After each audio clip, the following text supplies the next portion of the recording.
इन 5 चीजों के बिना डायरेक्ट सेलिंग बिजनेस में, नेटवर्क मार्केटिंग बिजनेस में आपको कभी भी बड़ी सफलता नहीं मिलेगी। आपने लिस्ट भी बना लिया, आप लोगों को अप्रोच भी कर रहे हैं, लोगों को प्लान भी दिखा रहे हैं, लेकिन आपके अंदर ये 5 चीजें नहीं होगी तो आपको डायरेक्ट सेलिंग बिजनेस में, नेटवर्क मार्केटिंग बिजनेस में कभी भी आपको बड़ी सफलता नहीं मिलेगी। आप कभी भी इस बिजनेस से अपने बड़े ड्रीम को अचीव नहीं कर सकते हैं। नंबर 1 है एंडलेस फेथ। आपको आपके कंपनी को लेकर के आपके अंदर अटूट भरोसा होना चाहिए कि हमारी कंपनी दुनिया की नंबर 1 कंपनी है। भले ही आपकी कंपनी नहीं हो, लेकिन आपके अंदर का जो फेथ होना चाहिए, ऐसा होना चाहिए कि हमारी कंपनी दुनिया की नंबर 1 कंपनी है, टॉप कंपनी है। दूसरा, आपके कंपनी का प्रोडक्ट और सर्विसेज। आपकी कंपनी का जो प्रोडक्ट है, जो सर्विसेज है, वो टॉप कैटेगरी का है। आपके अंदर ऐसा अटूट भरोसा होना चाहिए। आपके अपने सीनियर पे अटूट भरोसा होना चाहिए। आपको खुद पे अटूट भरोसा होना चाहिए कि आप इस बिजनेस में कामयाब बनेंगे। सिस्टम पे अटूट भरोसा होना चाहिए कि जो नेटवर्क मार्केटिंग का सिस्टम है, जो डायरेक्ट सेलिंग का सिस्टम है, जो आपके कंपनी का सिस्टम है, जो एजुकेशन सिस्टम है, जो बिजनेस प्लान है, इन सारी चीज़ों पर आपको अटूट भरोसा होना चाहिए। अगर आपके मन में जरा सा भी संदेह होगा तो आपको थोड़ा सा लोग निगेटिव करेंगे, आप पूरा निगेटिव हो जाएंगे। काम करना अलग बात है, लेकिन दिल से काम करना बिल्कुल अलग बात है। इस बिजनेस में हर साल लाखों लोग इस बिजनेस में आते हैं, लेकिन कामयाब कुछ हजार लोग ही होते हैं। इसका सबसे पहला कारण है एंडलेस फेथ का ना होना, उनके अंदर इस बिजनेस को लेकर के अटूट भरोसा ना होना, अपने कंपनी पे, प्रोडक्ट पे, सिस्टम पे अटूट भरोसा ना होना। अगर आपके अंदर भी शंका होगा, संदेह होगा, आपके कंपनी पे, बिजनेस प्लान पे अटूट भरोसा नहीं होगा, तो आप भी इस बिजनेस में बड़ी कामयाबी हासिल नहीं कर सकते हैं। दूसरा है पैशन, जुनून। इस बिजनेस में कामयाब बनने के लिए आपको जुनून होना चाहिए, क्योंकि इस बिजनेस में लोग आपको निगेटिव करेंगे, लोग आपके कंपनी को बुरा भला बोलेंगे, लोग आपको बोलेंगे तू फंस गया है, तू बर्बाद हो जाएगा, तू वहां से कुछ नहीं कर सकता है, तू पैसा नहीं कमाएगा। लेकिन आपके अंदर जुनून होगा, पैशन होगा कि नहीं, मुझे इस कंपनी से कुछ करके दिखाना है, इसी बिजनेस से अमीर बनना है, कामयाब बनना है, तो आपको दुनिया का कोई व्यक्ति डिगा नहीं सकता है। अभी आपने देखा पेरिस ओलंपिक में मनु भाकर ने 2 ब्रॉन्ज मेडल जीता।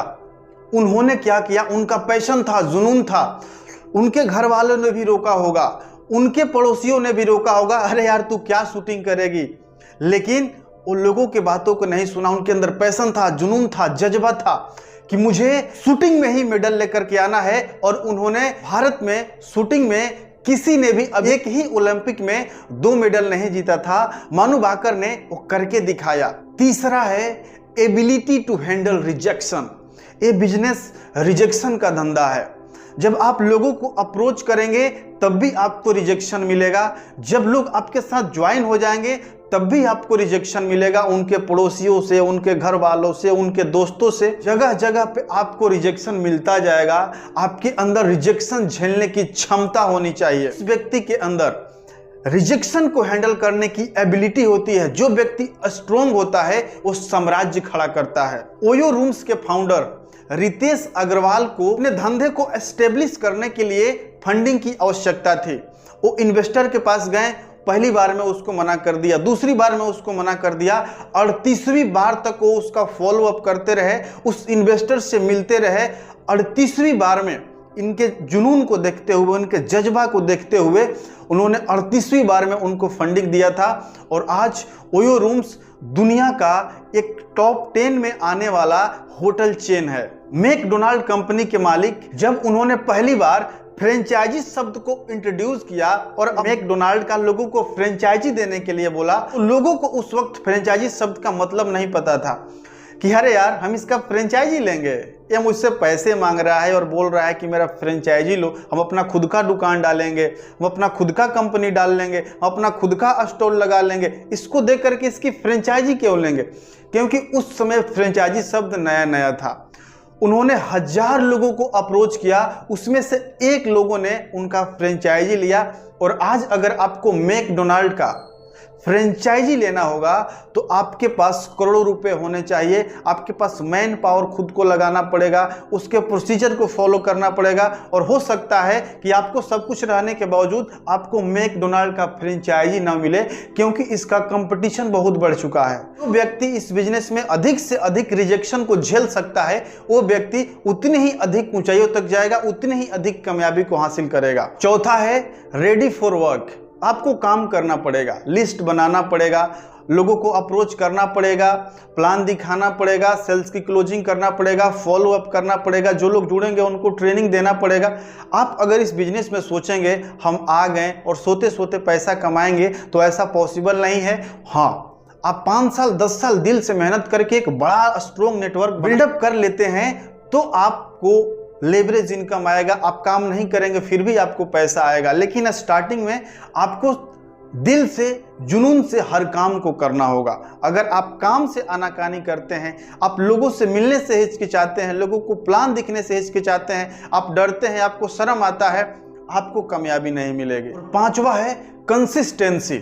निरंतर आपको काम करते रहना है। जो भी काम है, जो भी आपका KRA की रिस्पॉन्सिबिलिटी एरिया है, उस पे काम करना है। जो भी आपका डेली टास्क है उसको करना है, लिस्ट बनाना है, लोगों को प्लान दिखाना है, सेल्स की क्लोजिंग करना है, फॉलो अप करना है, टीम की ट्रेनिंग देना है, टीम के लोगों का मीटिंग लेना है, उनके साथ मिल करके काम करना है, और वो भी कंसिस्टेंसी के साथ। ऐसा नहीं करना है आज किए 7 दिन आराम किए, आज 2 लोग को प्लान दिखा दिए, 7 दिन तक आराम किया, अरे यार मैंने 2 लोग को प्लान दिखा दिया। एक लोग आपके साथ आज जुड़ गए, फिर 5-7 दिन तक आप आराम से बैठे हुए हैं, अरे मैंने तो एक लोग को ज्वाइन करा दिया है, अब वो काम करता रहेगा, मुझे पैसा आता रहेगा।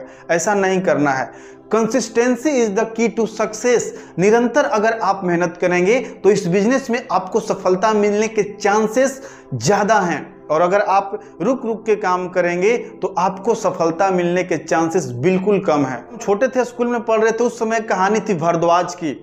वो एक मंदबुद्धि बालक था, उसको पढ़ने में मन नहीं लगता था, हर साल वो अपनी कक्षा में फेल होता था। एक दिन वो कुआं के पास जाकर खड़ा होकर देख रहा था कि नरम रस्सी के आने और जाने से कुआं का जो पक्का, जो पत्थर का बना हुआ मेड़ था, वो घिस गया था। तब उसके दिमाग में कौंधा, अरे यार, ये निरंतर एक कोमल रस्सी के आने जाने से जब ये पत्थर को घिस सकता है, तो मैं अगर निरंतर पढ़ाई करूंगा, डेली पढ़ाई करूंगा, तो मैं क्यों नहीं अपने क्लास में फर्स्ट आऊंगा, या मैं क्यों नहीं अपने क्लास को पास कर पाऊंगा। और उसने उसी समय से निरंतर मेहनत करना शुरू किया और आगे जा करके वो एक बहुत बड़ा कवि बना। तो कहने का मतलब क्या हुआ कि आपके अंदर कंसिस्टेंसी होनी चाहिए, निरंतरता होनी चाहिए। एक पत्थर पे जब बूंद बूंद पानी गिरता है, वो हजारों साल तक वो पानी गिरते गिरते उस पत्थर को तोड़ देता है। एक कंसिस्टेंसी की पावर है। आपके अंदर भी इस बिजनेस को काम करने को लेकर कंसिस्टेंसी होनी चाहिए। अगर आप निरंतर इस बिजनेस में मेहनत करेंगे तो आपको सफलता हासिल करने से कोई नहीं रोक सकता है। वीडियो कैसा लगा हमें कमेंट बॉक्स में जरूर बताइएगा। वीडियो को लाइक, शेयर और चैनल को सब्सक्राइब करना मत भूलिएगा। मिलते हैं अगले वीडियो में, तब तक के लिए आपका बहुत बहुत धन्यवाद।